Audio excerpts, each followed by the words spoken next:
Bonjour à toutes et à tous, on se retrouve aujourd'hui sur le canapé d'un monde de jeux avec des invités mais exceptionnels. Je le dis à chaque fois, je le sais, mais là vraiment on a une chance incroyable puisque nous avons sur le canapé les représentants de BlackRock. Nous avons 4 personnes. Clément, bonjour Clément. Bonjour Martin. Johan, bonjour. Bonjour Martin, bonjour à tous. Nous avons Vladimir.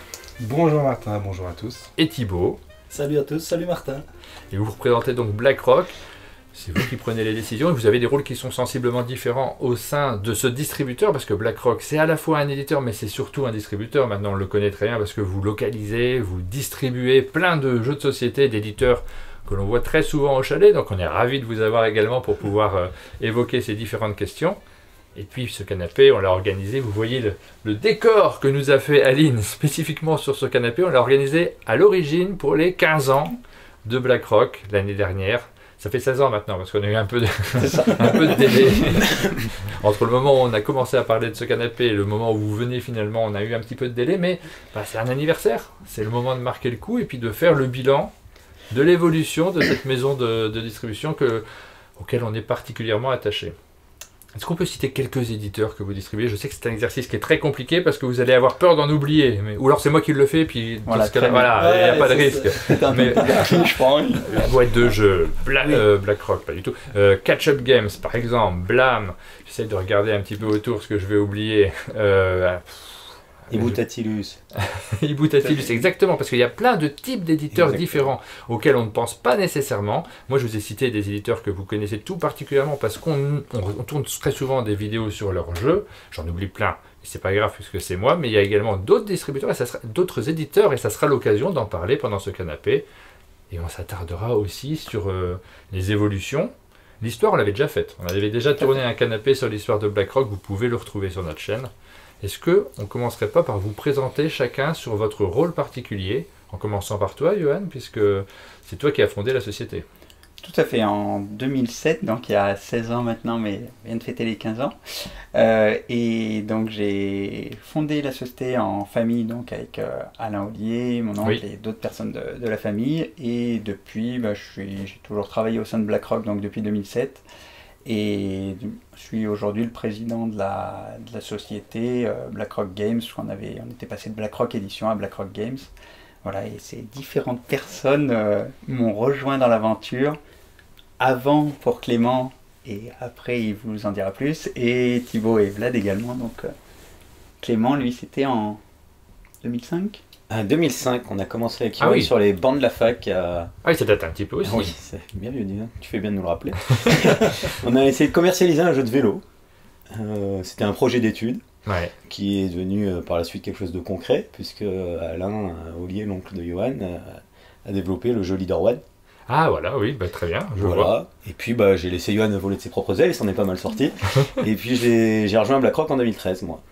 Ah oui, donc 8 ans plus tard, tu rejoins, et quel poste tu occupes aujourd'hui plus spécifiquement sur votre... Aujourd'hui, moi je suis plus dans l'ombre de Yoann et des autres. Je gère tout ce qui est plus finance et logistique. Voilà. C'est le directeur administratif et financier. Très pompeux. Et voilà, c'est une chance. On a pas mal communiqué à Maëlle à qui on fait un petit coucou parce qu'elle devait être parmi nous. Et elle nous a dit, vous avez de la chance, vous avez les 4 fantastiques de BlackRock qui sont réunis dans leur uniforme pour parler de la société. Et c'est très rare apparemment, effectivement, on s'est peu vu jusqu'à présent, on a moins l'occasion de te croiser sur les salons. Tout à fait, je garde la maison souvent, comme j'aime dire, quand ils vont s'amuser sur les festivals. Les fougueux. Donc tu viens le dimanche soir pour vider le stand. Alors vous deux, on vous connaît aussi pour vos maisons d'édition parce que vous êtes éditeur à la base. Vous avez votre petite maison d'édition. C'est pas du tout péjoratif quand je dis petite. Mais vous avez rejoint BlackRock sur des postes spécifiques. Toi, Vladimir? Alors moi, j'ai rejoint BlackRock en 2016 en tant que responsable grand compte. Donc l'idée, c'est que BlackRock était très bien diffusé avec le travail de Johan sur les boutiques spécialisées. Oui. Et puis moi, l'idée, c'était de commencer le travail de référencement de nos jeux, qui étaient de plus en plus grand public, auprès des grands comptes, donc les Fnac, Toys R Us, King Jouet, Jouet Club. Donc arrivé en 2016, et évidemment, après, chez BlackRock, on a tous une responsabilité clé, et après, on se répartit d'autres tâches transversales. Donc là, actuellement, il y a beaucoup de travail sur les prévisions de vente. Oui. Je suis pas tout seul, on est en équipe, mais il y a un travail sur les prévisions de vente. Il y a un accompagnement aussi des éditeurs. Alors on le fait tous, hein. Mais moi, par exemple, j'accompagne les éditeurs pour les aider à faire correspondre leur boîte ou leur jeu au grand public des grands comptes. Voilà. Et puis, on a cité ta maison d'édition, qui est Buzzy Game. Oui. Et qui, on te connaît parce que tu es déjà venu présenter quelques jeux pour cette maison d'édition plus particulièrement. Oui, alors, on va reprendre l'historique. J'ai créé Buzzy Games en 2013. Oui. Avec trois premiers jeux, donc Top Face, Top Dance et Graph City, et donc distribué évidemment par BlackRock Games. Donc j'avais rencontré Johan en 2014, je crois. Voilà. Et on a commencé donc ce partenariat pendant 1 ou 2 ans. Les jeux étaient référencés en boutique spécialisée, mais c'est vrai que ces jeux ne se prêtaient pas forcément à ce réseau-là. Et moi, naïf comme j'étais, je ne comprenais pas. Et Johan m'a fait comprendre que l'idée c'était voilà, que ces jeux étaient plus faits pour le grand public, donc les grands comptes, et par pragmatisme, le pragmatisme BlackRock m'a proposé de rejoindre l'équipe pour faire le job que je lui demandais de faire, évidemment. Mais à force d'être très insistant pour mais pourquoi mon jeu il est pas à tel ou tel endroit, je lui ai dit au bout d'un moment, bah Vlad, si tu as tant envie qu'il y soit, viens donc le faire avec nous et tu seras le mieux placé pour mettre ce jeu-là et d'autres jeux qui pouvaient bien s'y prêter. Voilà. Donc il est arrivé comme ça. Et moi ça m'amusait parce que je venais un petit peu du monde de la grande consommation avant, je connaissais, alors je fuyais ce monde-là, donc voilà, l'idée c'était pas forcément d'y rentrer, mais là comme c'était le monde du jeu de société qui me passionne, voilà, ça m'amusait de tenter l'aventure et de relever le challenge, et voilà, j'y suis encore. Donc, Et tu es rentré après en tant qu'associé finalement en 2017, je crois. Oui. Voilà. Donc associé qui entraîne d'autres responsabilités, puisque voilà, chez BlackRock on fait tous un peu tout ensemble, et donc on a pu approfondir les relations, les missions, on a réfléchi aux valeurs de BlackRock, à la vision de BlackRock, à tout plein de choses à mettre en place. Clément dit qu'il est discret, mais je l'ai au téléphone très souvent, donc on travaille très souvent ensemble. Et puis je cite pas toute l'équipe, mais on est une trentaine maintenant chez BlackRock. On va en reparler également. Thibaut, alors, on te connaît pour les jeux chez Acting Games, mais c'est pas ton seul rôle, puisque chez BlackRock, c'est pas du tout ce que tu fais. Absolument pas. Donc moi, BlackRock, je les ai rencontrés en 2011. J'étais dans une démarche de développer une distribution en Belgique d'éditeurs français. Et donc j'ai débarqué à Cannes avec mon sac à dos, et mon objectif c'était de remonter quelques bons éditeurs français. Et c'est là que j'ai fait la première fois la rencontre de Yo notamment. Et puis après, voilà, moi j'ai poursuivi ce travail-là sur la Belgique. On est resté bien en lien. Et puis, au fur et à mesure des choses et des ententes, et de quelques verres à droite à gauche et de parties de Très jeu. important dans le monde du jeu. C'est important, ouais. Eh bien, je pense que 2013, je démarre un petit peu plus à faire quelques salons avec vous à l'international, à essayer de placer quelques jeux. J'ai passé plusieurs années d'abord à créer un portefeuille de partenaires potentiels et à essayer de réfléchir à une stratégie au fur et à mesure. Il a fallu quand même quelques temps, et puis j'ai vraiment plus rejoint en 2015 comme associé, je pense. Mais 2013, disons qu'on lance vraiment, moi je poursuis un peu. En fait, Johan avait déjà signé 2-3 contrats, quelques-uns, je me avec rappelle. Tous ceux qui parlaient un peu français. Oui, non, pas, il y avait un Américain, il y avait un Américain. Un Allemand, il y avait un Polonais, un Italien, il y avait quand même quelques... Voilà, effectivement, la plupart parlaient un peu français. Et voilà, et en fait, moi, revenant de voyage... autour du monde. Voilà, autour du monde en partie, naturellement, et puis l'entente se passait vraiment super bien. On s'est, voilà, plus liés d'amitié. Moi, c'était une aventure comme ça au départ, en tout cas. Je pensais jamais que je développerais vraiment tout un service comme ça, en fait. Ça s'est fait un peu au fur et à mesure des choses, et on s'emballe parce que c'est un milieu quand même assez incroyable, et puis voilà, une super équipe.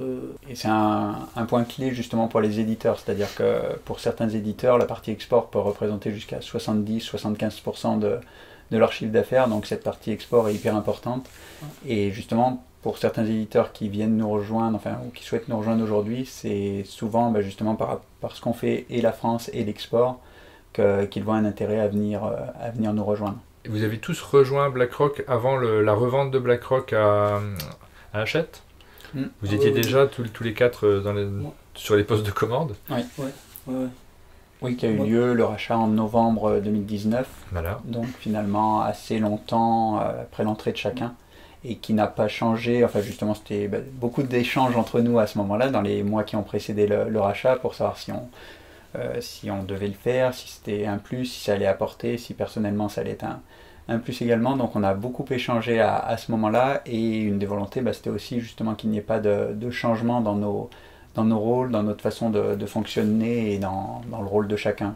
Là, on a un petit peu de recul parce que cette période de revente qui a agité le monde du jeu pendant une période, avec des rachats qui sont nombreux, que ce soit Asmodée, que ce soit Hachette qui a racheté pas mal d'éditeurs, s'est accompagné de changements à la tête des différentes boîtes.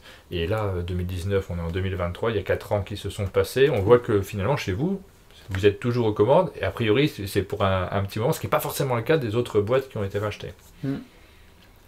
Oui, même si nous, finalement, celles que l'on côtoie le plus, qui sont au sein du giron Hachette, oui. C'est vrai que pour la plupart, il n'y a pas eu de changement. Donc c'est vrai qu'après, j'ai un peu moins de vision pour les autres achats qui ont chez Gigamic, quand même, les frères oui, les frères Gère qui géraient Gigamic sont partis au moment de la revente. Oui, c'est qu'après, vu que tout le reste de l'équipe est resté et que finalement, Jean-Christophe et Stéphane, on les voyait un petit peu moins que d'autres personnes de l'équipe. Donc c'est vrai, mais effectivement, Jean-Christophe et Stéphane sont partis à ce moment-là. Mais nous, sur la boîte de jeux, ou Iboutatulus, ou Scorpion Masqué, dans les éditeurs qui ont pu être achetés par Hachette et que l'on distribuait ou que l'on a distribué depuis, il n'y a pas eu de changement non plus. Là. Et puis c'était un petit peu annoncé, enfin on s'était entendu avec Hachette, l'idée c'était pas de bouleverser les équipes et au contraire de capitaliser sur toute l'organisation qu'on avait mis en place et qui fonctionne, parce que bon, notre activité, je crois que j'avais fait le calcul, tous les 2 ans, c'est multiplié par 2. Donc voilà, on a mis en place cette organisation qui fonctionne pour l'instant. Voilà. Non, mais c'est une question qui est importante, puisque dans ces périodes-ci, là on est dans une période post-Covid où on reprend un rythme qui est normalement normal, j'ai envie de dire quand même, malgré les changements qui se passent au niveau international. On voit des boîtes qui coulent, on voit beaucoup de changements dans le monde du jeu, des entités auxquelles on tenait qui disparaissent également, donc on est toujours curieux de savoir comment ça s'est passé. On va revenir un petit peu sur l'équipe, puisque vous m'avez parlé d'une équipe qui compte une trentaine de personnes maintenant. 30 salariés, 30 salariés et 7 indépendants. Alors on a quelques images. Cette image-ci, ça c'est à Cannes, c'est ça ? Cette année. C'est cette année à Cannes. Alors j'imagine que ça ne regroupe pas toutes les personnes qui sont dans l'équipe de BlackRock, mais ça montre déjà un certain nombre d'acteurs qui sont présents, on reconnaît certains visages. Une bonne partie de l'équipe, c'est vrai que sur des événements, justement comme Cannes et Seine, il y a tous ceux qui viennent en règle générale sur les festivals, mais c'est aussi des moments où on en profite pour se retrouver un peu en équipe, parce qu'il y a une partie qui est à Vermonton, à côté de Clermont-Ferrand, mais après il y a pas mal de personnes de l'équipe qui sont un peu dispatchées aux 4 coins de la France, voire un peu plus. Et c'est votre cas, des personnes en Suisse ou à Bruxelles, ou en Belgique, et ici présent. C'est très international là, ce canapé. Parce que toi tu viens de Suisse, toi tu viens de Belgique. Et puis vous deux, donc vous êtes d'Auvergne. Voilà. C'est complètement international. C'est le plus exotique. C'est le centre de la France quand même. Et c'est vrai que pendant le Covid, on n'a pas eu beaucoup de bouleversements parce que le télétravail fait partie de la culture BlackRock. Mais effectivement, vous regroupez assez peu tous les 4 en dehors de certains événements ou manifestations. C'est pas si courant que ça. Il y a vraiment un temps en janvier, depuis quelques années, où on se retrouve pour justement faire le point sur l'année écoulée, faire un petit peu trouver les grandes dates de l'année à venir, les grandes stratégies, les points d'amélioration à avoir. Et donc c'est un petit peu un des moments principaux où on se retrouve tous les 4, et avec d'autres personnes aussi de l'équipe qui nous rejoignent à ce moment-là. Et après, ça va être sur des salons comme Cannes et Seine, le séminaire d'équipe en septembre, le séminaire éditeur, le salon de Vichy. Donc il y a 6-7 moments quand même. où l'on se réunit tous les 4, mais assez rarement où on a vraiment l'occasion de parler seulement tous les 4. Donc aujourd'hui, un moment de plus. Ouais. C'est chouette de se retrouver comme ça à 4 en tout cas, parce que c'est assez rare en fait. Ouais, c'est agréable. C'est une problématique de cet éclatement, parce que quand même maintenant, vous avez un local, on va en parler, vous avez eu un déménagement, vous vous êtes installé dans un nouveau local qui permet d'avoir quand même un endroit central sur lequel vous pouvez peut-être vous retrouver de temps en temps. Ça, c'est une des nouveautés, et c'est une des occasions aussi de ce canapé-là. Je vous montre quelques photos que Maël nous a envoyées. Alors ça, oui, c'est un distributeur, donc un distributeur doit pouvoir accueillir quelques camions. C'était un des gros changements, parce qu'avant, il n'y avait qu'une porte. Enfin, vous pouvez charger plusieurs camions en même temps, c'est ça que ça veut dire ça. Ouais, donc ça c'est le local vu de l'extérieur. Ce côté-ci, on voit la marque. Ça c'est tout nouveau. C'est tout nouveau, c'était un gros chantier de l'année dernière. Ouais. Puisqu'on était déjà proche de Clermont, mais dans un entrepôt bien plus petit. Et puis on est à l'étroit, aussi bien au niveau des bureaux que du niveau du stockage. Il a fallu qu'on trouve une solution, donc il y a 2 ans, on s'est mis, voire un peu plus, on s'est mis à réfléchir. Et puis on a pris la décision de faire construire un entrepôt à notre image, donc de partir du nu. Et puis on a déménagé de 15 C'est ça notre image. De partir du nu. Ouais, c'est vrai. On a déménagé de 15 km de là où on était, mais aujourd'hui on arrive à stocker 3 fois plus de palettes. On a des espaces de travail qui sont modernes, accueillants, et des espaces de réception pour les éditeurs qu'on n'avait pas forcément avant, ou les partenaires. Donc c'est vrai qu'on est content parce qu'on a installé depuis novembre 2022. La fin d'année a été sportive puisqu'on a fait le déménagement plein milieu du rush. Ça c'était bien notre image. Oui, tout à fait. C'est pour ça qu'on a déplacé aussi ce format canapé qu'on voulait tourner à ce moment-là. Exactement. Et voilà, mais donc on est très content. Et je pense que les équipes également. Et puis ça sera un bel outil pour se développer pour la suite.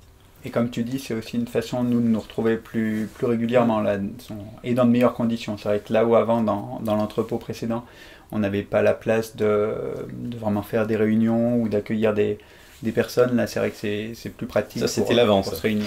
C'est plus comme ça maintenant. On imagine bien qu'il y a quelques jeux qui sont venus se placer dans ces entrepôts. Alors, et puis ça, c'est l'ancien entrepôt. C'est l'ancien, c'est celui d'avant. Alors, j'ai une question, moi, qui m'intéresse du coup. J'imagine que ça intéresse également ceux qui nous regardent, c'est qu'on est dans une époque où la communication devient extrêmement importante. Est-ce que l'agrandissement de l'entrepôt vous permet de gérer un peu mieux en termes de stock le fait que les jeux arrivent, est-ce que vous pouvez les stocker, les garder un moment pour les sortir à la période qui correspond le mieux? Ah oui, alors déjà c'est évident parce que on a pu spatialement organiser tout ce qui est plan de rackage à notre image. Donc là, les racks, tu vois, comme tu les vois, ils étaient existants quand on est arrivé dans l'ancien entrepôt. Et puis, on a mis en place des process et des outils informatiques qui font que on est dans un vrai flux logistique de réception, d'expédition et de stockage. Voilà, c'était plus ça avant. D'accord. Donc ça oui, c'était avant. Donc on était à l'étroit, il fallait trouver la moindre place. Donc même les préparateurs de commandes ils étaient pas trouver une place pour manger. Exactement, ok. Mais effectivement, avant, ça tenait, il y avait 1000 palettes qui tenaient dans l'entrepôt précédent. Là où actuellement, on est un petit peu plus de 3000 palettes et avec la possibilité aussi d'avoir une extension. Donc ça offre un petit peu plus d'espace et aussi pour circuler. Là, souvent, on arrivait. C'est pour ça que malgré le fait que le déménagement soit fait en novembre, on tenait à le faire parce que là, au précédent Noël, on n'aurait pas eu la capacité d'envoyer autant de colis, de recevoir autant de marchandises et ça devenait difficile pour tout le monde de travailler dans de bonnes conditions.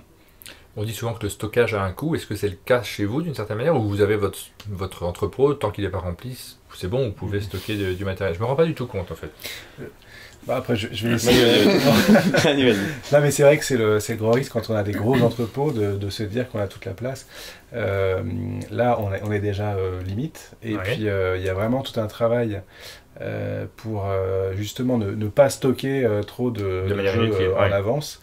Et donc, c'est là qu'on a tout le pilotage des flux où, évidemment, on ne stocke pas tout d'un coup et on essaye d'étaler un maximum les productions. Ce qui n'est pas évident parce qu'il y a des économies d'échelle à tout produire en même temps pour les éditeurs. Donc voilà, il y a cet équilibre à trouver entre la place en entrepôt, l'échelonnage des différentes livraisons et puis cette économie d'échelle nécessaire pour avoir des coûts intéressants en production pour les éditeurs. Thibaut, je sais que c'est un de tes chevaux de bataille. C'est pas ton domaine, a priori, chez BlackRock, mais l'écologie, c'est quelque chose qui est très important pour toi. Est-ce que ça fait partie des éléments qui sont sensibles en termes de stockage, de production? Oui, après c'est des choses justement, là on en parlera peut-être tout à l'heure, mais on a développé une politique de RSE, donc en interne, et notamment là tu vois, tu montes des palettes, etc. Je sais qu'il y a une des actions très concrètes qui a été prise dernièrement, on a changé de fournisseur de film plastique pour les palettes, pour justement diminuer de, je pense, plus de 35% la quantité du plastique qu'on utilisait pour filmer nos palettes. Donc voilà, c'est un exemple très concret. Mais oui, on est très sensible et ça bouge bien. Ça bouge bien. Parce qu'il y a plein de questions qui se posent, auxquelles on ne pense pas toujours nécessairement, parce qu'il y a des habitudes qui se sont créées sur le long terme, et dont il est difficile de revenir en arrière sur ces sujets-là. Mais j'ai posé la question à Thibaut. Est-ce que c'est aussi pour toi quelque chose d'essentiel, l'aspect environnemental? Pour tous au sein de la société, c'est vrai que c'est quelque chose auquel on tient beaucoup. D'ailleurs, quand on a lancé cette démarche RSE, on a voulu faire un petit groupe de personnes à qui ça tenait particulièrement à cœur pour s'investir pleinement, être moteur dans le projet, lancer des idées. Et finalement, je ne sais plus exactement combien ils sont, mais ils sont 10. Une petite dizaine. Une dizaine, et finalement à mettre plein de choses en place à tout niveau, parce que c'est finalement des choses qui sont simples à percevoir et à se dire, tiens, mettons le transport, comment on peut faire, ou le film plastique, comment on peut faire. Mais après, c'est dans le quotidien, dans l'alimentation de toutes les personnes qui peuvent, qui mangent sur place, sur tout ce que... le RSE, il y a l'écologie, puis il y a aussi le bien-être au travail, être ensemble, donc ils réfléchissent à ça. Dernièrement, je crois que le premier coup de pioche a eu lieu hier, ils sont en train d'installer un potager à côté de l'entrepôt, pour pouvoir aussi avoir ce petit côté proximité avec la nature. Voilà, c'est une réflexion d'ensemble qui est assez récente, puisque je pense que le premier comité a eu lieu en fin d'année, et encore voire début d'année 2023, mais c'est quelque chose où on est persuadé que pour l'avenir... On l'avait en tête, on faisait attention à cela, mais sans se lancer sur des projets nouveaux. C'était plus sur les choses du quotidien où on se disait, tiens, ça, mettons les bouteilles plastiques, faisons en sorte de limiter, tiens, les envois, se renseigner auprès des boutiques sur que font les autres distributeurs qui vous semblent particulièrement intéressants à ce niveau-là pour limiter le plastique dans les cartons, pour limiter différentes choses. Mais là aujourd'hui il y a une vraie démarche par rapport à ça, et ce qui est bien c'est quand on sent que tout le monde s'y investit, c'est agréable. Alors moi c'est vrai que on parle d'entrepôt, nous à l'international on a tous sauf un entrepôt puisqu'on vend depuis les usines. Par contre en question environnementale, j'essaie toujours, en tout cas on encourage nos éditeurs à réfléchir à avoir 2 lieux de production. Un en Chine pour les pays asiatiques et éventuellement les US, parce qu'il y a déjà des liens très forts, et puis d'essayer d'en avoir un sur l'Europe pour tous les pays européens quand on arrive à faire suffisamment de groupage. Et ça aussi c'est une question qui fait partie des réflexions environnementales sur le transport, puisque c'est un des coûts quand même aujourd'hui environnementaux importants. C'est essentiel, évidemment. Mais là on a une problématique sur la production. On sait que tu dis sur l'Europe, mais finalement c'est l'Europe. C'est large, mais c'est le marché aussi du jeu de société, donc c'est pas absurde. Mais en France, est-ce qu'on arrive à avoir une production en France, ou c'est toujours aussi compliqué? C'est très compliqué, mais ça démarre. En fait, la France, ce qu'il y a, c'est qu'elle est, je pense, il n'y a pas encore toute l'expertise et l'expérience, en tout cas en impression de jeux de société. Donc là, il y a eu plusieurs de nos éditeurs d'ailleurs qui en ont fait un peu les frais de ces premières expériences. Mais je pense que là, ça se développe et ça va vraiment s'améliorer assez vite, parce qu'il y a une vraie volonté, autant des fabricants et des imprimeurs que des éditeurs de tenir compte de ça. Donc moi je suis assez confiant sur l'évolution. Et il y a une volonté, et là où avant il n'y avait pas forcément ça se concrétisait pas en termes de vente ou choses comme ça, là aujourd'hui ça devient aussi un plus presque en termes de vente, avec Avant c'était dans les paroles, les personnes disaient tiens, si c'était français ce serait super, mais finalement dans les faits ça se concrétisait pas vraiment. Là où aujourd'hui on a vraiment des boutiques qui mettent en avant le jeu made in France ou des choses comme ça, et donc nos éditeurs ont cette volonté. Le fait que ça puisse aussi se concrétiser en termes de vente, ça renforce encore cette envie de le faire. Et après, chacun se fait passer un petit peu les bons trucs et astuces et aussi à éviter les petits problèmes qu'ils ont pu avoir. Ils échangent beaucoup entre eux justement pour essayer de se donner les bons plans et à l'inverse d'éviter les choses qui ont pu impacter négativement la production. Oui, alors pour ceux qui nous regardent, les problèmes, c'est des problèmes techniques en général, puisque les produits finis, il faut qu'ils soient les plus parfaits possibles. C'est pas forcément le client qui va s'en rendre compte, mais c'est plus celui qui fabrique le jeu qui, à un certain moment de la production du jeu, peut rencontrer des problèmes. Vous avez plusieurs éditeurs qui l'ont fait, qui l'ont beaucoup fait, notamment Blam, qui travaille beaucoup sur les jeux, mais c'est le cas également de Banquise. Aussi, oui. tout à fait. Il y a Velonimo aussi chez Studio Stratosphère, ou sur des jeux comme Velonimo, Cartaventura. Et qui sont vraiment faits en France, parce que parfois, et ça c'est une problématique, on a des labels qui sont collés sur des jeux, mais qui ne sont pas faits en France parce que la loi est complexe. La loi dit qu'en fait, si tu assembles en France, ça suffit. Ça suffit. Sauf que c'est une hérésie. Et l'autre chose, moi j'insiste toujours, je veux dire, c'est bien si on fait en France, mais s'assurer d'où viennent aussi les matériaux, parce que c'est pour faire venir le papier de Chine. Il faut, voilà.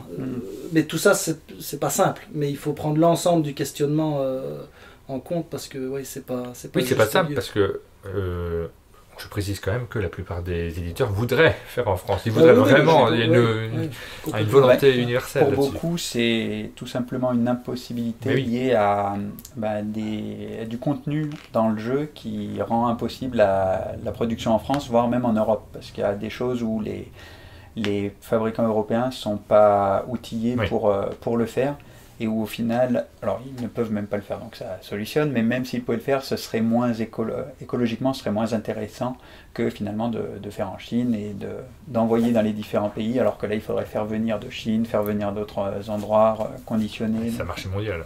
On regarde un petit peu les photos des locaux, du coup, vous avez une salle de sport ? C'est formidable. Nous aussi, au chalet, on a une salle de sport. Elle est bien utilisée là, au chalet. Moi, j'essaie de convaincre les habitants du chalet, mais c'est pas si évident que ça. Ils préfèrent jouer à des jeux de société. Je crois qu'il y a un terrain de molki ou de pétanque aussi qui est en cours de. Tout à fait, ouais. Jeu de ça. Vous avez une zone de cache-cache. Mais le terrain de sport, enfin la salle de sport, c'est vrai que c'est quelque chose qui est assez représentatif dans le sens où on est quasiment une grande majeure partie de l'équipe est sportive. D'ailleurs, on jouait au foot ensemble avec Clément.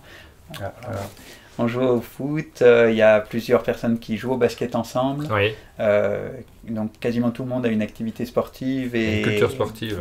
Donc c'est vrai que c'était quelque chose qui nous rassemble. Et donc là, avoir la salle de sport, finalement, on ne savait pas au début si elle allait être réellement utilisée par beaucoup, et finalement tous les jours il y a 6-7 personnes, c'est pas toujours les mêmes d'ailleurs, mais 6-7 personnes qui l'utilisent au quotidien, donc c'est intéressant. Et là avec des maillots qui sont spécifiques, c'est pour la photo ou alors c'est... Non mais demande-nous ce qu'on n'a pas comme vêtements, la question que... Un vrai tournoi caritatif avec des vrais maillots. Qui avait été gagné. Bien entendu. Donc ça c'est une salle de repos, j'imagine. Non, ça c'est un bout du showroom avec un espace bar pour accueillir. Parce qu'outre le sport, nous jouons, c'est ça que je voulais dire. La convivialité passe par le jeu et par le bar. Et on voit le Wii Rock. Le rock, en fait, qui est dans votre titre quand même, dans le nom, le Black Rock, c'est quelque chose auquel vous tenez toujours parce qu'il y a une identité particulière autour de ça. Black Rock, à la base, c'est donc La Roche-Noire, c'est la ville où habite Alain. Ouais. Et donc voilà, Black Rock. D'accord, mais même indépendamment, le côté rocker, on le retrouve parfois, parce que je vois passer des images de temps en temps où vous allez sur les festivals de musique. Notamment le Hellfest, ouais. Et puis We Rock Your World est un peu le slogan du service export. C'est Thibaut qui avait à cœur de... Bon, j'avais à cœur, non, je trouvais qu'il représentait super bien la philosophie globale et la manière dont on travaillait. Mais We Rock Your World en anglais, c'est vraiment une expression qui est très positive et très dynamique. Et c'est on vous fait bouger dans le bon sens du terme, on vous fait avancer. Et donc il y a une notion de plaisir aussi dans cette dans cette phrase, voilà. Et ouais, c'est vrai que c'est parti un peu de l'idée internationale au début. Moi, c'était un peu un slogan qu'on mettait en dessous, mais je trouve qu'il est largement partagé de manière générale chez BlackRock. Alors, j'ai un petit visuel qu'Aline a préparé avec les éditeurs qui sont regroupés. Alors ça peut bouger, ça, parce que ça c'est vraiment quelque chose qui est très fluctuant, mais sous la bannière BlackRock. Ça commence à faire pas mal d'éditeurs. Parlons-en 2 minutes. Comment on fait pour rejoindre BlackRock quand on est éditeur? Est-ce que vous recrutez déjà? Est-ce que vous cherchez à recruter ou pas spécialement? Ce sont des rencontres? Alors, ce sont avant tout des rencontres. Non, c'est souvent des rencontres. On ne recrute pas forcément, disons qu'on va plutôt dire qu'on ne recrute pas. Et généralement, quand je reçois un mail, c'est en disant merci de nous avoir contactés, mais on ne cherche pas de nouveaux éditeurs actuellement, parce qu'on trouve qu'on est déjà un nombre assez important. Ce qui nous caractérise et ce que l'on aime avec nos éditeurs, c'est la relation de proximité que l'on a avec eux, le fait d'être très disponible, de pouvoir, s'ils ont le moins de problèmes, qu'ils puissent immédiatement appeler la personne qui s'occupe du sujet en question et de pouvoir échanger avec elle. Et on se dit, si demain on a le double d'éditeurs, ce sera difficile de faire le travail de la même façon. Donc on est très attentif à ne pas accueillir, enfin de ne pas prendre tous les jeux qui nous sont proposés. Donc là, par exemple, sur l'année d'octobre 2021 à octobre 2022, on avait eu un petit peu plus de 100 propositions. 100 propositions d'éditeurs qui sont prêts. Donc c'est même pas des jeux, là on parle des éditeurs. Qui voulaient nous rejoindre, et donc il y en a 4 qui nous avaient rejoints. Et là, depuis octobre 2022 jusqu'à maintenant, donc en un petit peu plus de 6 mois, on en a à nouveau un petit peu plus de 120, 130 qui nous ont contactés. Parfois des qui sont en double, sur les 2 chiffres que j'ai dit, qui nous ont contactés à 2 fois, années, parce qu'ils tiennent vraiment à rentrer. Mais, et là, à nouveau, on en prend 5 là, sur les 8-10 mois qui viennent. Donc on essaie. Ça fait que le nombre est à peu près stable, j'imagine. Voilà, entre ceux qui arrêtent et qui sont susceptibles de partir, ça monte quand même chaque année d'1 ou 2, mais effectivement, on fait en sorte maintenant de rester assez stable. Donc ceux qui sont rentrés en 2022, il y a Spiral Edition, je vois. Il y avait Spiral Edition avec District Noir, donc pour lequel on avait eu un vrai coup de cœur pour le jeu District Noir, et un vrai coup de cœur pour les personnes qui a priori plutôt réussi, puisqu'il était sélectionné au Festival des Jeux de Cannes. Voilà, donc on était effectivement satisfait. Disons que l'année 2022 est très représentative du type d'éditeur. Donc il y avait Spiral Edition, il y avait Scorpion Masqué qui nous avait rejoint au 1er janvier, donc là en lien avec le rachat justement par Hachette. Et le fait aussi qu'on adorait les jeux Scorpion Masqué et qu'ils étaient parfaitement... Plutôt réussi, puisque 2 jeux ont été sélectionnés au Festival des Jeux de Cannes cette année, donc gros succès pour l'éditeur Scorpion Masqué.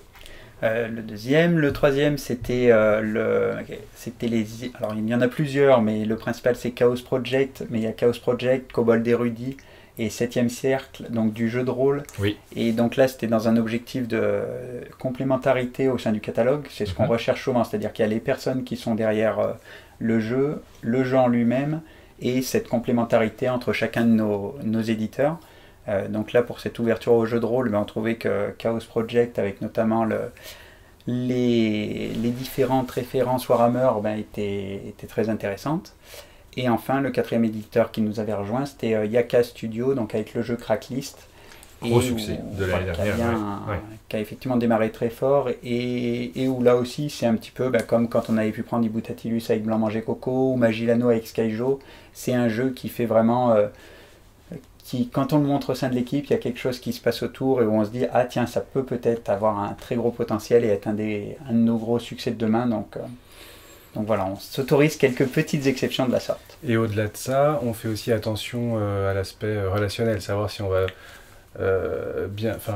pouvoir bâtir un partenariat qui fonctionne bien au niveau de la façon d'être et de travailler ensemble, et aussi un gros travail sur la complémentarité. L'idée, c'est de ne pas avoir des éditeurs qui sont vraiment en concurrence frontale avec leur jeu. Donc on veille aussi à cette complémentarité.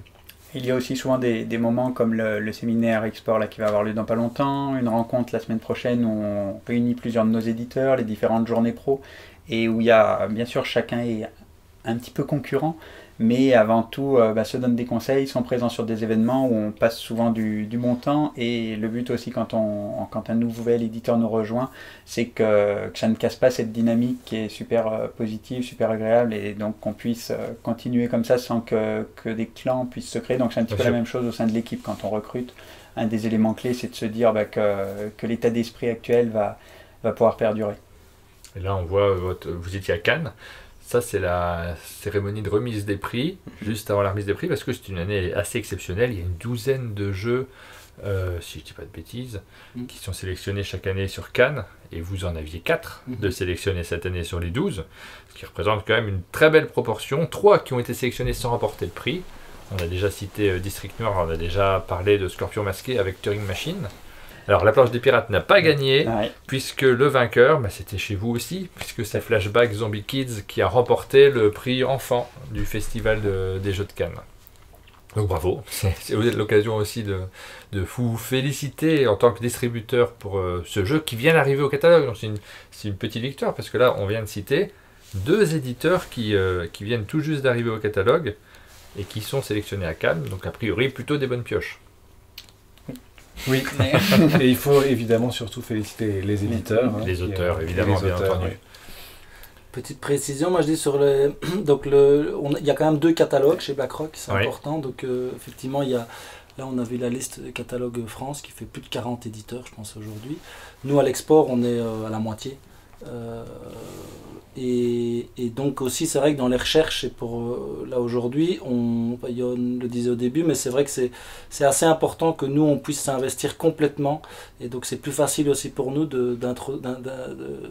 d'accepter ou de travailler en tout cas avec des éditeurs qui nous font confiance à 100%, et pour lesquels, et pour des questions aussi logistiques de plein de choses en fait, qu'on puisse gérer le catalogue et France et export en fait conjointement. Et on se rend compte que, moi je le vois sur les années qui avancent, les éditeurs pour lesquels on gère l'ensemble, il y a une force qui est quand même beaucoup plus importante, puisque tout converge, les équipes communication travaillent ensemble, marketing, il y a beaucoup de choses qui peuvent être poussées là-dessus. Et du coup, voilà. Et il y a aussi l'un ou l'autre, on a eu des cas où l'un ou l'autre éditeur ne sont pas en France, et par contre, nous, on les a eus à l'international. Je parle de Tu te mets combien, par exemple, les éditions de base, par contre, par exemple, c'est un jeu qu'on a à l'international, mais qu'on n'a pas parce qu'il était déjà vous l'avez pas en France. Voilà. Studio H aussi, dont on parlait tout à l'heure. Studio H, nous, on distribue, voilà. Ici, on démarre un premier partenariat avec Silex sur un de leurs derniers jeux. Voilà. Et ça, ce sont des choses aujourd'hui. Par contre, l'objectif, c'est, on espère en tout cas pouvoir à un moment donné reprendre l'ensemble des Ah oui, bien sûr, ça serait bien. Parce que là, tu nous cites Studio H et... édition de base et Silex. Alors, mais Silex, ils sont chez Asmodée, non? Si je Alors, me trompe pas. Là, ici, on a un jeu, leur dernier jeu Colorado, qu'on a pour l'international. D'accord. Mais on n'a pas la France parce qu'ils sont effectivement chez Asmodée en France. Et voilà. Là, ce jeu-là, on ne récupérera pas. L'objectif n'est pas du tout ça. C'est en tout cas de le travailler autrement. Et, mais voilà, en tout cas, c'est pour dire aussi par rapport à l'ouverture, les places sont...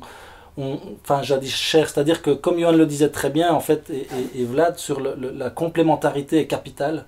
Nous à l'export encore plus, parce que la concurrence est encore plus importante, et la diversité aussi, c'est vrai que voilà, vu le marché se développe terriblement, et pas que en France, partout, et donc aussi il y a de plus en plus de réseaux de joueurs nouveaux, différents, et du coup nous aussi, voilà, c'est ça qu'on essaye de chercher aussi, d'avoir de plus en plus, de remplir de plus en plus les trous qui manquent aussi, donc voilà. Il y a un petit décalage à ce niveau, c'est vrai que là, ce que tu dis que le marché se développe, c'est peut-être un peu moins le cas en France aujourd'hui, où il s'est très bien développé. Il est plus mature aujourd'hui. Et du coup il est plus mature en France aujourd'hui, qu'à l'export il y a pas mal de pays qui sont un petit peu en décalage, et qui finalement deviennent matures aujourd'hui. Et... On va parler maintenant un peu de jeux de société, parce que je vous ai demandé de remplir ces sacs en choisissant chacun, pas trop de jeux, mais quelques jeux qui vous tenaient particulièrement à cœur, parce qu'on aime bien les jeux de société chez Un Monde de Jeux, on a envie d'en parler. Alors c'est moi qui vais les sortir, puis je vais demander qui a envie d'en parler, qui l'a choisi. Par exemple, là je vois un jeu dont on a parlé tout à l'heure, Leader One, un jeu d'Alain Ollier, donc ton oncle, c'est ça. Mais c'est pas moi qui l'ai choisi. C'est pas toi qui l'as choisi. Je l'aurais bien choisi quand même. Qui l'a choisi? C'est moi qui l'ai choisi. C'est toi qui l'as choisi. Donc je te le passe. Merci. C'est un jeu sur le cyclisme. On sait que, alors, Alain Ollier, c'est un des sujets qu'il adore. Je suis ravi qu'il ait contribué aussi à la rédaction des cartes de ces années-là, notamment, parce qu'il y a plein de cartes sur le sport, du coup, et moi, je suis un peu un spécialiste du domaine, donc ça me fait plaisir. Alors pourquoi l'as-tu choisi? Leader One, comme je t'ai expliqué tout à l'heure, parce que moi c'est un petit peu le début de l'aventure BlackRock pour moi. Je vois encore les protos d'Alain quand j'allais chez lui, que Yoann m'amenait, et le produit fini aujourd'hui, donc ça me fait plein de souvenirs. Et puis vraiment, on peut dire que c'est le début de l'aventure BlackRock. À tout niveau, il a vraiment lancé la société. Ouais. À tout niveau, parce qu'il y a un logo dessus qui est un des premiers logos à l'international, que Yoann avait été chercher en Italie, Genos, notre ami Alfredo. Et donc voilà, c'est aussi François Hafner qui nous avait, qui a été une personne que je remercie d'ailleurs, parce qu'il nous a mis en lien avec plein de personnes au début de notre aventure. C'est lui le premier qui avait pris un garçon, qui avait pris après un U en disant je le prends à Alain, et Alain qui m'appelait, c'est qui ce monsieur François Hafner, il faut que je lui laisse. Oui, tu lui laisses. Et donc François nous avait mis en relation avec Genos Games, qui est un éditeur italien qui faisait des jeux sur le thème du sport. Voilà, il nous avait aussi présenté le jeu Jarnac. Mais Leader One, c'est celui qui a fait, parce qu'on était en STAPS donc ensemble avec Clément, et c'était notre projet d'études. Donc beaucoup de souvenirs. Voilà, c'est un des rares jeux sur le cyclisme, il n'y en a pas tant que ça, d'ailleurs vous en avez plusieurs au catalogue, puisque Vélonimo c'est également distribué par BlackRock. Vous savez pas le jeu qui est chez Gigamic, qui s'appelle Flamme Rouge, qui est un des meilleurs dans le domaine, mais il n'y en a pas tant que ça, quelques jeux sur le cyclisme. Celui-ci on ne le trouve plus, Leader One. Il va peut-être revenir avec les tontons joueurs. Ah oui, c'est la boîte d'Alain. La version les cracks. Alors on continue. On regarde ce qu'il y a à l'intérieur. Ça c'est un des tout premiers jeux également. Toujours un jeu d'Alain Ollier et un excellent jeu The Boss. Je suis particulièrement attaché à celui-ci. Qui est-ce qu'il a choisi? Qui en parle? C'est pas moi encore. C'est moi. Bah oui, alors ça aurait pu franchement être effectivement. The Boss, parce que moi c'est un peu c'est le début de l'aventure moi avec BlackRock. C'est en partie pour ce jeu-là que je descends et que je veux le remonter pour avoir une distribution, pour l'avoir en Belgique. Et puis voilà, c'est un jeu qui je trouve n'a pas pris une ride. En fait, il est toujours aussi efficace aujourd'hui. Et puis voilà, c'est clin d'œil à Alain, qui est un peu The Boss aussi, les deux boss en tout cas avec Yo. Mais voilà, moi c'est un peu, c'est la rencontre, c'est une des raisons pour lesquelles... et à Tony aussi d'ailleurs. Et à Tony, absolument, tu as raison de le... qui était... oui, tout à fait. Sur Leader One, sur The Boss. Et qui est aussi dans l'aventure des Tontons Flingueurs, donc cette maison d'édition que dirige aujourd'hui Alain, qui est en semi-retraite, on va dire, puisqu'il continue à graviter dans le monde du jeu quand même. Vous le voyez souvent dans les locaux? C'est moi qui suis moins... Enfin, je dois y être moins souvent qu'Alain, peut-être. Mais Alain vient nous voir régulièrement. Ouais. Les quelques fois où je descends, il est là en tout cas. Oui. Il vient me dire bonjour à ses enfants. Et puis, oui, il a ça dans le sang. BlackRock. Et quand on parlait de famille, Alain, donc c'est mon parrain, et c'est donc Charlie et Fanny, ses enfants, travaillent tous les deux au sein de BlackRock, qui sont d'ailleurs ici présents. Donc, avec Tony qui est là aussi. Tout à fait. Donc The Boss a été un tournant, c'était en termes d'édition, sans doute celui qui a été le plus connu. C'était après Garçon. C'était après, ça c'était 2007 le jeu Garçon et 2010 pour The Boss. Non, je suis en train de me dire, souvent on reçoit des éditeurs qui nous parlent de jeux qui datent d'il y a très longtemps et du coup on n'a pas vraiment connu l'époque, mais là si, j'y étais. J'ai acheté ces jeux-là au moment de la sortie et ça ne rajeunit pas. Toi tu as la deuxième version, parce que c'est la 2-6 joueurs, la première c'était 2-4 joueurs. Ça c'est ma boîte celle-ci? Non, ça c'est peut-être une connerie après. Non, parce que moi j'ai la première. C'est la vient de chez nous. Ouais. On enchaîne avec un gros succès, là, cette fois-ci, de ces dernières années, puisqu'il a à la fois remporté le Spiel des Jahres en Allemagne, et puis l'As d'Or, qui est important en France, puisque forcément ça permet aussi aux jeux de s'installer. C'est Micro Macro. C'est quelle boîte celle-ci? C'est la première? Spielwiese. Oui, c'est la première. Crime City, c'est le premier. Qui l'a choisi? C'était moi. C'était moi. Alors Micro Macro, il est assez représentatif de ces dernières années dans la dynamique au niveau des prix, parce qu'effectivement on a remporté là, le Spiel des Jahres et l'As d'Or avec. Donc il y a Colt Express qui avait aussi eu ses deux nominations la même année, mais que l'on ne distribuait pas à l'époque. Et Micro Macro, ça a été porteur à ce niveau-là. Mais c'était déjà en distribution chez vous? C'était en distribution. Et c'était le Kennerspiel et l'initié. C'est vrai que c'est pas tout à fait le même impact en termes de vente, mais par contre c'est une nomination hyper importante. Et d'ailleurs dans les deux cas, Ludonaut, qui a été aussi un des éditeurs nous ayant rejoint un petit peu plus récemment, donc on n'était pas mécontents. Oui, c'était un très beau succès. Voilà. Nous on le constate aussi quand on voit nos vidéos, les vidéos sur lesquelles on fait des explications de règles. Living Forest, c'était le succès de l'année dernière. C'est un nombre de vues qui est énorme, ce qui prouve quand même que a priori les joueurs recherchent la règle. Et Micro Macro est aussi marquant de un petit peu ce qu'on a pu développer en termes de localisation. et donc de relations avec des éditeurs étrangers. C'est-à-dire qu'on fait en sorte de travailler un petit peu avec eux de la même façon qu'en France, donc en ayant un rapport vraiment de proximité. Donc avec Spielwiese, on avait édité auparavant plusieurs de leurs jeux, en commençant par... localiser plusieurs de leurs jeux, à commencer par Cottage Garden. C'est vous qui l'aviez localisé, le Cottage Alors, Garden. c'était des éditions quasi... En fait, on localise quand un jeu ne nécessite pas de changement. Oui. C'est-à-dire qu'un micro-macro, on a juste changé fait la traduction, mais sinon, on n'a fait aucun changement visuel ou quoi que ce soit. Donc, quand un jeu ne nécessite aucune traduction, on peut éventuellement le ramener sur le marché francophone. Et donc Micro Macro, c'est un jeu, Damien qui s'occupe de la partie localisation justement, avait beaucoup échangé avec l'éditeur et dès le départ sentait que ça pouvait être un gros succès. Et effectivement, la suite lui a donné raison. Ah bah oui, énorme succès. J'ai entendu dire qu'il n'y avait plus de production de papier à un moment tellement cet éditeur-là a imprimé des boîtes de Micro Macro. Ah mais qui a choisi Top Face? Oui. C'est toi qui l'as choisi. Donc Top Face, on en parlait tout à l'heure. Alors c'est pas du tout pour parler de ma maison d'édition, c'est pour parler de ma mise en relation avec BlackRock Games et surtout Johan à l'époque. Donc c'est le premier jeu que j'ai édité et le premier jeu que BlackRock a distribué de Buzzy Games. Et c'est là qu'a commencé l'aventure. Voilà. Et c'est un jeu que j'ai vraiment à cœur parce que c'est un jeu de grimace. Et sur les photos, il y a toute ma famille et tous mes amis. Voilà. Il y a juste les animaux qui sont pas de ta famille. Qui sont pas de ma famille, notamment le singe là. Mais voilà, donc ouais, c'est le début de l'aventure. Et est-ce qu'on le trouve en GSS maintenant? Et alors maintenant, il est un petit peu daté. Hein. Il a 8 ans. Donc peut-être qu'on peut encore le trouver, mais un peu difficilement. Je pense plutôt sur le net. Voilà, c'est bien un objet de collection. Là, voilà. Donc objet rare, il doit être vendu très cher maintenant. Je précise GSS parce que c'est vrai qu'on a tendance à faire des sigles. C'est les grandes surfaces spécialisées, donc les spécialistes en jeux de société, en jeux. Voilà, peut-être une réédition à venir, on verra bien. Quand tu parles de rencontres, c'est vrai que c'est à chaque fois, que ce soit pour Thibaut quand on s'est rencontrés sur Cannes ou avec Vlad pour Top Face, c'est une rencontre qui se fait un moment, puis on sympathise, on se dit tiens le jeu est intéressant, mais on s'entend très bien, donc on décide de nous confier la distribution et nous de le distribuer.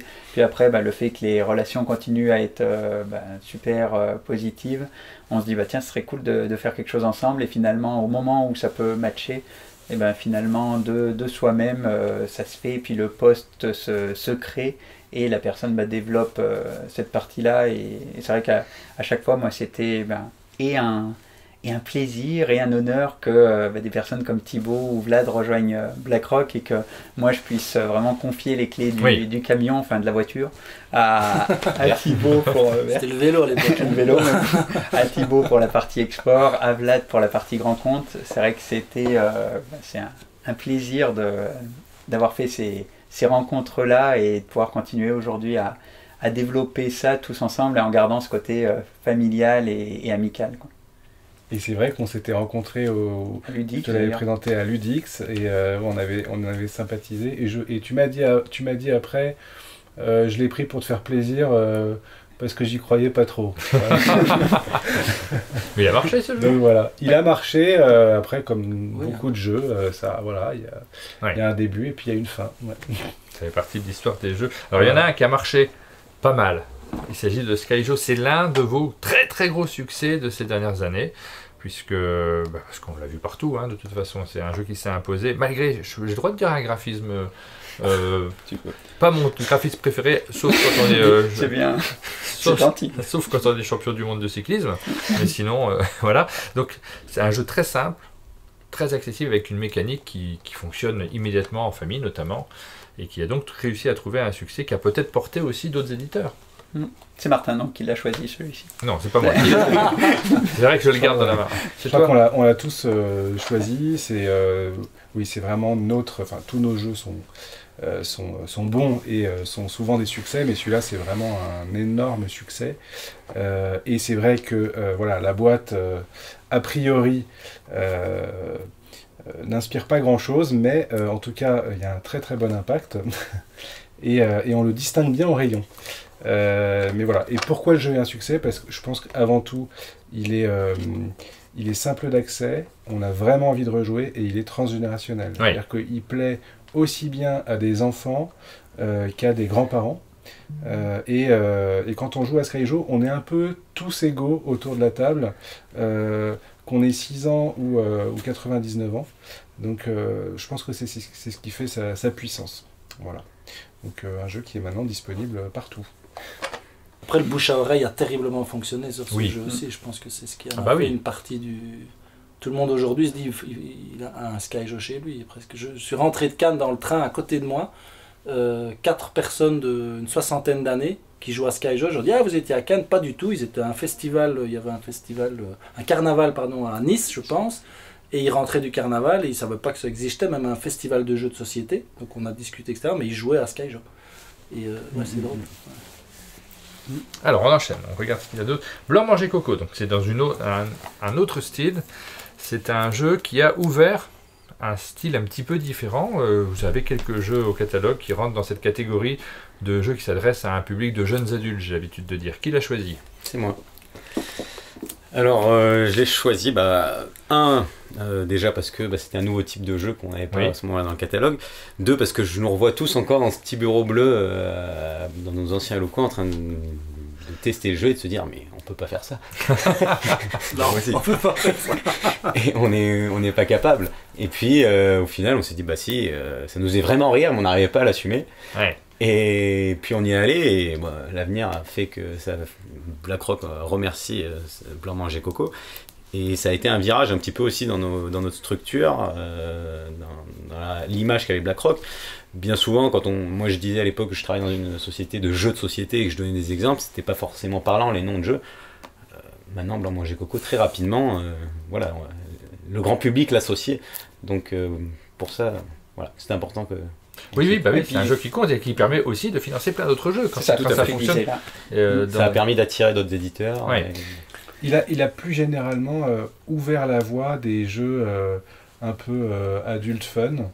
Et il a ouvert les portes à beaucoup d'autres jeux dans le domaine. Et je pense aussi que le jeu a permis de recruter beaucoup de nouveaux joueurs dans le jeu de société. Je pense qu'il y a eu une transformation après Blanc Manger Coco et les joueurs sont montés en puissance. Tu crois que les joueurs de Blanc Manger Coco vont vers d'autres jeux plus complexes? Je pense qu'il y a beaucoup de non-joueurs qui se sont mis à jouer grâce à Blanc Manger Coco. Ah ouais, vraiment? Ah oui. Alors pas que loin de là. C'est une question que je me posais moi, parce que j'ai un doute. Naturellement, je me dis c'est tellement différent du jeu qu'on présente nous habituellement et qu'on apprécie. Disons qu'il y en a beaucoup qui ont aussi appris qui sont rentrés pour la première fois dans une boutique de jeux de société tout simplement. Après se dire ah bah tiens une boutique de jeux mais il y a aussi tout ça, ils sont peut-être pas revenus directement jouer à cela, parce qu'en plus à l'époque ils avaient peut-être 16, 17, 18 ans. Mais après c'est des personnes qui justement au moment confinement, 4-5 ans plus tard, ont pu rejouer, on savait que des jeux comme ça existaient, et je pense qu'au global, oui, ça a quand même amené des gens à découvrir le jeu de société, et ça a amené aussi finalement tous les influents, il y a eu pas mal d'influenceurs, de choses au niveau communication sur le jeu de société en général, qui se sont lancés, qui ont ouvert un petit peu la porte aux jeux de société par Blanc Manger Coco, et qui après ont pris des jeux autres que uniquement les jeux de la catégorie adulte fun. Donc oui, pour nous c'est vraiment un jeu marquant, et quand on parlait de Skyjo qui était le jeu le plus vendu actuellement, c'est vrai que pendant plusieurs années auparavant, Blanc Manger Coco l'a été et reste toujours une de nos très, très fortes ventes, donc pour nous c'est vraiment un jeu important. Et puis on n'y joue pas au même moment que plein d'autres jeux de société, parce qu'il faut avoir un groupe d'adultes quand même pour pouvoir le faire. On a King Domino, mais c'est pas du tout vous ça, King Domino. Alors c'est plus du tout vous, plus exactement. Qui l'a choisi? Alors c'est moi. Alors je l'ai choisi parce que donc King Domino a été lancé en même temps que je suis arrivé sur le poste donc de responsable grand compte, et c'est vrai que c'était pour moi le début de l'aventure, et notamment le partenariat avec Blue Orange. Oui. Et Blue Orange faisait partie de ces éditeurs qui étaient les plus puissants chez nous à présenter pour référencement au grand compte. Donc j'ai beaucoup travaillé sur ce jeu-là qui a ouvert plusieurs portes. Et puis je voulais faire aussi un petit clin d'œil à Blue Orange, avec qui on ne travaille plus. Mais ils ont fondé leur propre réseau de distribution, qui s'appelle Tribuo. Mais avec qui on a eu et on garde d'excellentes relations. notamment avec Timothée et Stéphane, qu'on voyait assez souvent, et avec qui on s'est bien marré. Voilà, c'était un petit clin d'œil. Et qui sont marquants aussi dans le développement justement de BlackRock, c'est-à-dire que c'est un éditeur que l'on a commencé à distribuer avec, donc, qui était très présent aux États-Unis, mais pas forcément encore très présent en France. Oui.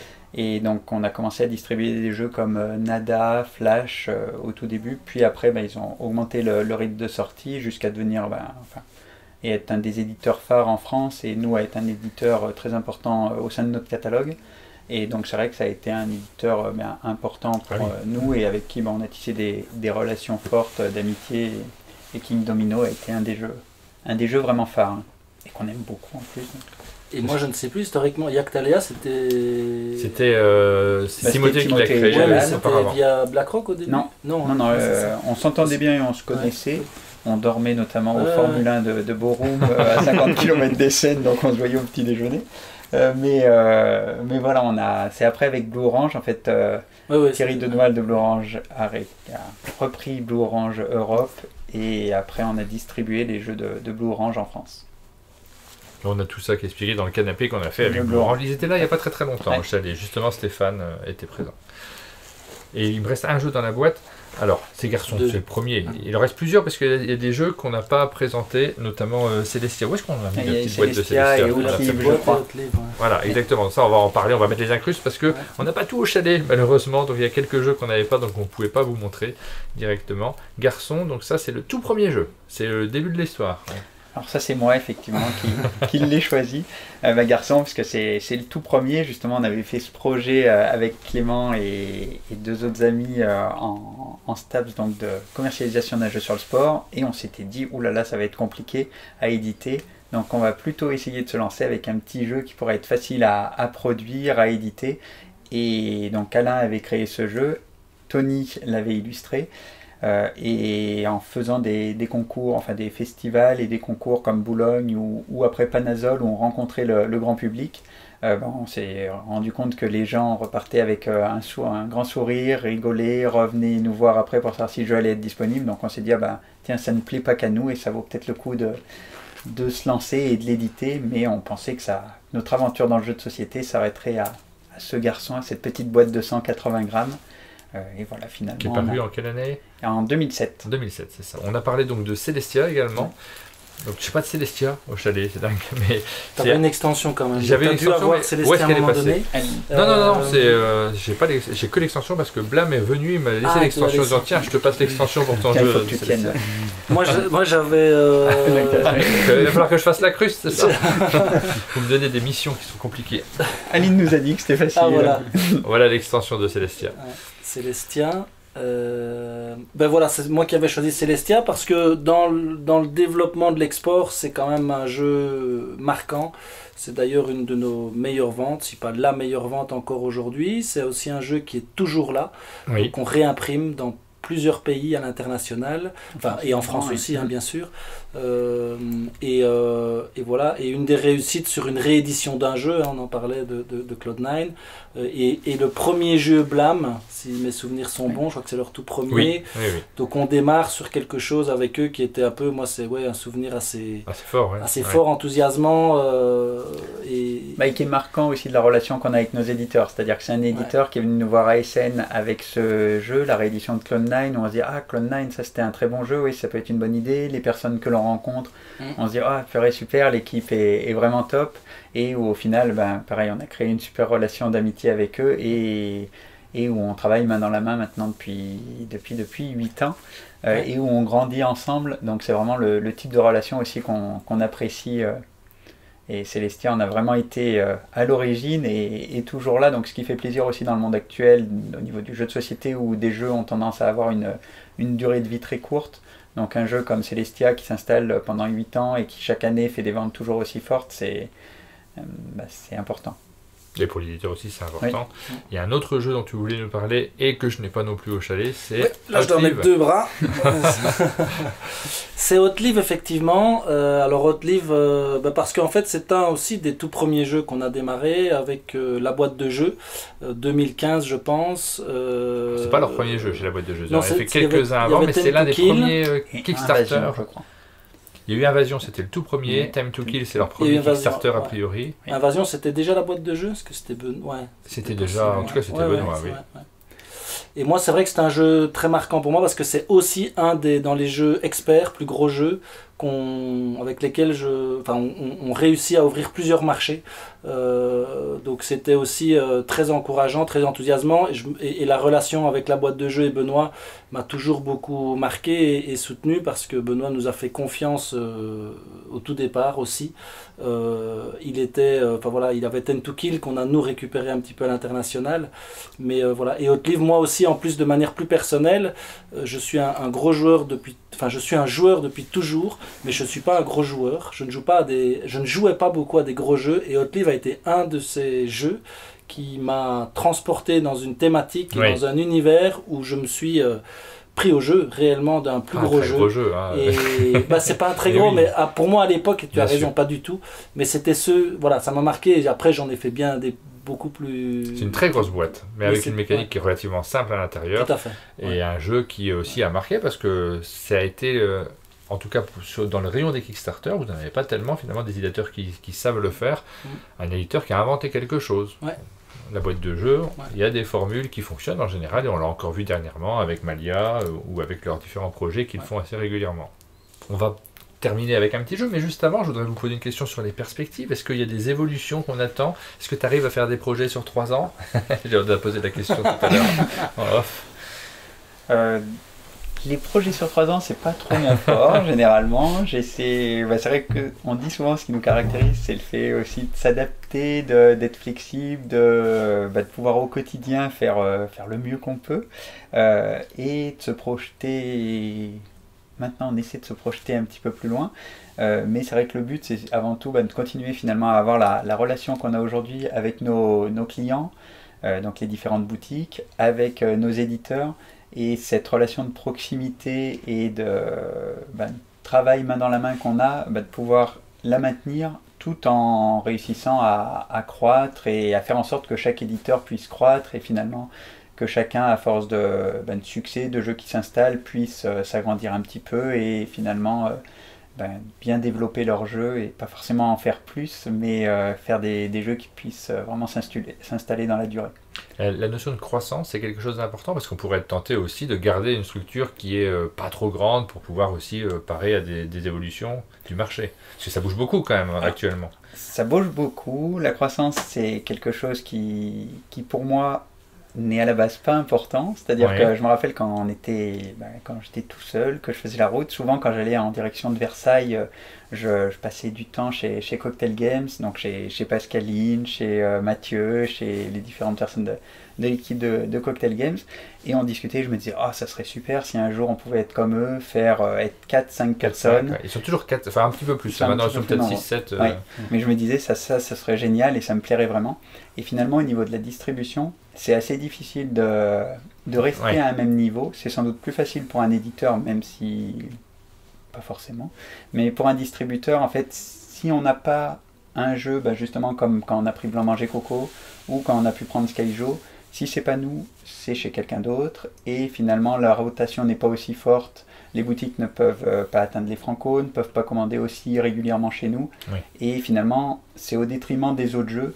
Et petit à petit, j'ai l'impression qu'on risque finalement de baisser. Donc même si en soi, on aimerait pouvoir se dire, tiens, ça y est, on a une bonne taille, travaillons bien ainsi, et on se rend compte que c'est assez difficile et donc que c'est important, finalement, et c'est ce qui est enthousiasmant, d'être toujours sur le qui-vive. Et puis mécaniquement, on représente nos éditeurs, et ces éditeurs ont besoin de grandir. Bien sûr. Donc mécaniquement, finalement, on grandit.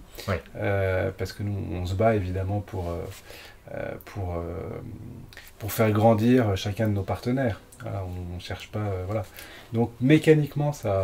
et essayer d'offrir à chacun le meilleur service. C'est-à-dire au niveau de la communication, se dire, tiens, qu'est-ce qu'on peut leur apporter de plus? Au niveau de la logistique, tiens, qu'est-ce qu'on peut faire mieux pour les boutiques? Et finalement, le fait de vouloir faire mieux pour chacun nous amène à avoir des capacités un petit peu plus fortes, comme là, le nouveau local. Des fois y arriver. Et des fois y arriver. Et le nouveau local est marquant à ce niveau-là, quoi. Ça permet d'envisager l'avenir plus sereinement. Après, on est des joueurs de jeux de société. Ah oui, voilà, bah oui. On aime bien avancer quand même. Hein, si tu peux avoir un petit peu plus de ressources, et si ça peut être des jetons or, bah pourquoi pas. Exactement. On va pas terminer avec un petit jeu. Je vous propose d'affronter l'équipe d'un monde de jeu. Je suis tout seul, donc je vais appeler du renfort. Sinon, j'avais peu de chances de l'emporter. On va appeler Aline déjà, et toute l'équipe d'un monde de jeu qui va nous rejoindre. Et puis, je vous propose donc de jouer avec moi. On se retrouve sur le canapé avec l'équipe d'un monde de jeu qui s'est réunie cette fois-ci avec Ludovic Maublanc, le tenancier. C'est quoi ton rôle? Je suis barman bricoleur. Là, j'ai réparé le meuble de la cuisine. Oui, c'est vrai. Concierge, t'accueilles les gens, quand les gens arrivent. Il passe aussi l'aspirateur. Je passe l'aspirateur le soir à 1h du matin quand on a fini de chanter. Enfin voilà. Non, il fait ça bien. Aline, notre atout charme. Ouais. Et c'est Aline qui gère le chalet, essentiellement. Pénélope qui est moche. Pénélope, notre atout chic. Oh, allez, comme il se rattrape. Donc on est réunis pour faire un jeu. Aline, quel est le concept de ce jeu? Eh ben, tu vas nous mettre sur l'écran tous les éditeurs que BlackRock vous distribue.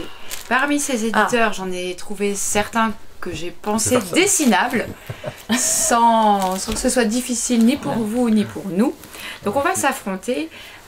Vous allez essayer de deviner un maximum d'éditeurs que vous distribuez. L'un d'entre vous va le dessiner, les autres vont devoir le deviner. Et on va faire la même chose.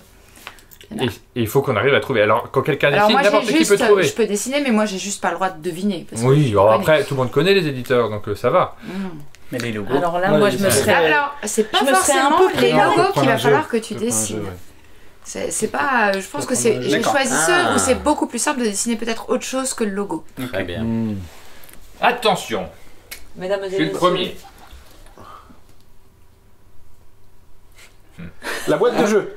Attends, j'ai pas fini mon Je dessin. pense que c'est une boîte. Ouais, c'est une bonne idée. Ouais, mais après, il y a beaucoup d'éditeurs qui font des boîtes, j'ai Oh, remarqué. vas-y. Attention, c'est maintenant que ça va être trouvé très très très rapidement. Moi, je l'ai. Flying Games. Bravo. Mais je te... C'est parfait. facile. C'est parfait. Mais nous, on découvre. Non mais c'est pas ça du tout, mais c'est... Ah, c'est pas beau, j'ai pas essayé de faire c'est très bien. Effectivement. Mais c'est vrai que tu peux... Il y a moyen d'aller chercher des idées. Hein. Mais oui, Non, c'est que tu te projettes sur le fait que... Bon, vas-y, Martin, tu nous... Ouais, super, ça Martin. bien. Super. Un point pour nous déjà, un point pour nous. Il nous faut quelqu'un de votre équipe. Est-ce qu'on est prêts? Allez.